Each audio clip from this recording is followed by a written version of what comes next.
videoaula é sobre as leis de Newton e também sobre a força-peso. O grupo é composto pelo Ariel, pelo Gustavo, pelo Lucas Carvalho e pelo Diego, todos da turma 102. Um dos assuntos mais importantes de física são as 3 leis de Newton. Elas são extremamente importantes, pois estão presentes em inúmeras situações do nosso cotidiano. Agora, eu vou falar da primeira lei de Newton, que também é chamada de lei da inércia. Para entendermos a primeira lei, é bastante importante prestar atenção neste enunciado. A tendência de um corpo em repouso ou em movimento retilíneo uniforme é manter seu estado inicial. A aplicação de forças externas pode mudar a condição inicial do corpo. Então, para compreendermos melhor, vou explicar por partes. A tendência de um corpo em repouso é que ele continue parado, a não ser que seja aplicada uma força externa ao objeto, que fará ele entrar em movimento. Agora, se um objeto estiver em movimento retilíneo uniforme, isto é, em uma velocidade constante, que não é alterada em momento algum, ele só terá a condição dele alterada caso haja uma força externa que atue sobre ele. Ou seja, objetos parados tendem a continuar parados, e objetos em movimento constante tendem a manter seu movimento, e eles só serão alterados caso haja uma aplicação externa sobre o objeto. Um exemplo da inércia no nosso cotidiano é o cinto de segurança. Quando o motorista está com o carro, por exemplo, a 60 km por hora, a velocidade do passageiro também é 60 km por hora. Logo, se por algum motivo o carro para, a tendência é que o corpo do motorista dentro continue por 60 km por hora. Logo, caso o motorista não esteja com o cinto de segurança, ele acabará se chocando com o para-brisa, como vocês podem ver na imagem a seguir. Por este motivo, o cinto de segurança é extremamente importante, já que ele evita que o corpo vá para frente em uma possível colisão. A segunda lei de Newton diz que a força resultante de um corpo é proporcional à massa vezes a aceleração desse mesmo corpo.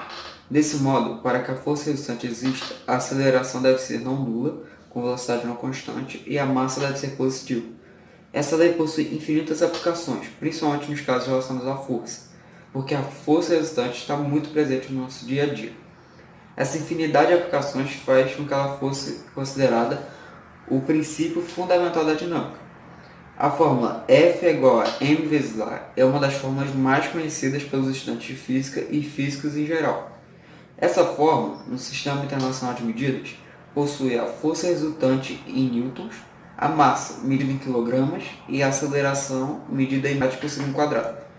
Lembrando que a força e a aceleração são vetoriais e a massa é escalar. Além disso, a aceleração tem a mesma direção e sentido da força resultante. Nesse exemplo, o corpo está em descanso, com a aceleração nula.